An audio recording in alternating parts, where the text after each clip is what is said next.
India TV YouTube channel को subscribe करें और बेल आइकन दबाएं।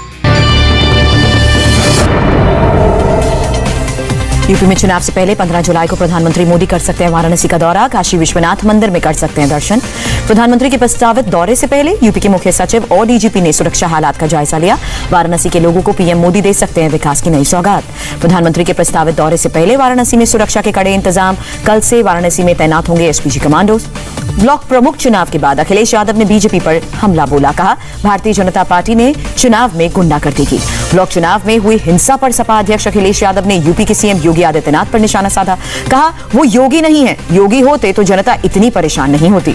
चुनाव से पहले मायावती ने उठाया महंगाई का मुद्दा। ट्वीट कर कहा, पेट्रोल, डीजल, रसोई गैस के दाम बढ़ रहे हैं, लेकिन सरकार इसके प्रति गंभीर नहीं है।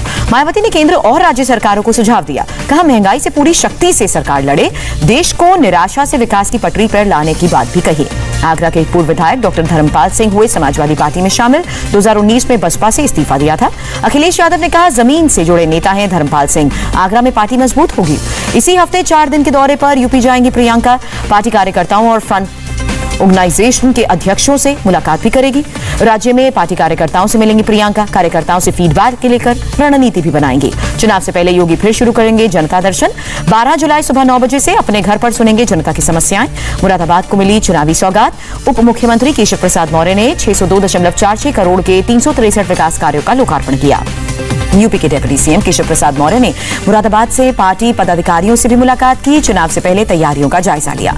यूपी में ब्लॉक प्रमुख के चुनाव में बीजेपी को बड़ी कामयाबी। कुल 825 सीटों में बीजेपी के खाते में 635 सीटें आई। समाजवादी पार्टी को महज 98 सीट से संतोष करना पड़ा। बाकी सीटों पर निर्दलीय उम्मीदवार का कब्जा रहा। नतीजे पर बोले प्रधानमंत्री मोदी, सरकार की नीतियों और योजनाओं से जनता को मिला लाभ। जीत के लिए कार्यकर्ताओं को बधाई भी दी। ब्लॉक प्रमुख चुनाव के बाद सोनभद्र में पुलिस और सपा कार्यकर्ताओं में झड़प। पुलिस का बयान, हारी हुई पार्टी के लोगों ने पुलिस और मजिस्ट्रेट पर पथराव किया। सीएम योगी ने विश्व जनसंख्या दिवस पर किया नई पॉपुलेशन पॉलिसी का ऐलान। कहा, बढ़ती आबादी समाज में गरीबी की वजह। मुख्यमंत्री योगी ने कहा, जनसंख्या नीति का हर नागरिक से संबंध है। नई पॉपुलेशन पॉलिसी में हर तथ्य को ध्यान में रखा जाए। जनसंख्या नियंत्रण पर बोले सीएम योगी, साल 2018 से ही इसे लाने का शुरू हो गया था प्रयास। कहा, सबके विकास के लिए पॉलिसी बनाई गई। नई जनसंख्या नीति के मुताबिक अगर 2 से ज्यादा बच्चे हुए तो स्थानीय चुनाव लड़ने पर पाबंदी लगेगी। 2022 चुनाव के लिए जनसंख्या नीति बड़ा मुद्दा बन सकता है। योगी सरकार की जनसंख्या नीति पर विपक्ष ने सवाल उठाए। कहा, जनसंख्या नीति की टाइमिंग और सरकार की मंशा ठीक नहीं। बीजेपी नेता मुख्तार अब्बास नकवी ने साधा विपक्षी पार्टियों पर निशाना। कहा, जनसंख्या नियंत्रण के मिशन पर सांप्रदायिकता और सियासत का टशन है। न देश के हित में है, न समाज के हित में। कांग्रेस नेता सलमान खुर्शीद का बयान, पहले मंत्री बताएं कि उनके कितने बच्चे, फिर लागू हो बिल।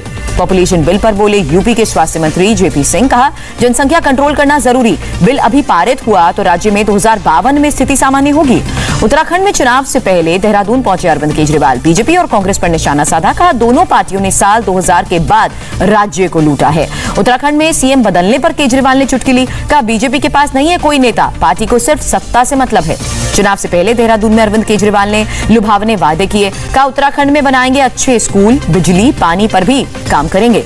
उत्तराखंड के मुख्यमंत्री पुष्कर सिंह धामी ने केजरीवाल पर पलटवार किया। कहा, उत्तराखंड में हम दे रहे हैं 24 घंटे बिजली। कुछ लोगों का इरादा सिर्फ चुनाव जीतना, हमारा इरादा विकास करने का। इंडिया टीवी से एक्सक्लूसिव इंटरव्यू में बोले उत्तराखंड के सीएम पुष्कर सिंह धामी। पीएम से मिलकर कोरोना की रोकथाम पर मार्गदर्शन लिया। कांवड़ यात्रा पर भी बोले सीएम धामी। कहा, दूसरे राज्यों से मिलकर होगा फैसला। पहले ही कैबिनेट मीटिंग में बेरोजगारी की भर्ती पर प्रस्ताव लाएंगे सीएम पुष्कर सिंह धामी। कहा, स्वरोजगार के माध्यम से लाखों रोजगार पैदा करने का काम करेंगे। पंजाब के जालंधर में यूथ कांग्रेस ने महंगाई के खिलाफ प्रदर्शन किया। पीएम नरेंद्र मोदी का पुतला फूंका। जालंधर के कांग्रेस विधायक राजेंद्र बेरी ने मांगा पीएम मोदी का इस्तीफा। पेट्रोल, डीजल, गैस सिलेंडर की बड़ी कीमतों के खिलाफ प्रदर्शन किया। पंजाब बीजेपी ने पूर्व मंत्री अनिल जोशी को 6 साल के लिए पार्टी से किया निष्कासित। किसान आंदोलन पर पार्टी के खिलाफ बयानबाजी कर रहे थे। निष्कासन के बाद बोले अनिल जोशी। कहा, किसानों की बात पर पार्टी ने निकाला ये मेरे लिए गोल्ड मेडल मिलने जैसा। पंजाब में कैप्टन अमरिंदर सिंह का चुनावी दाव। किसान आंदोलन में मारे गए लोगों के परिवार को कुल 9.46 करोड़ की मदद राशि दी।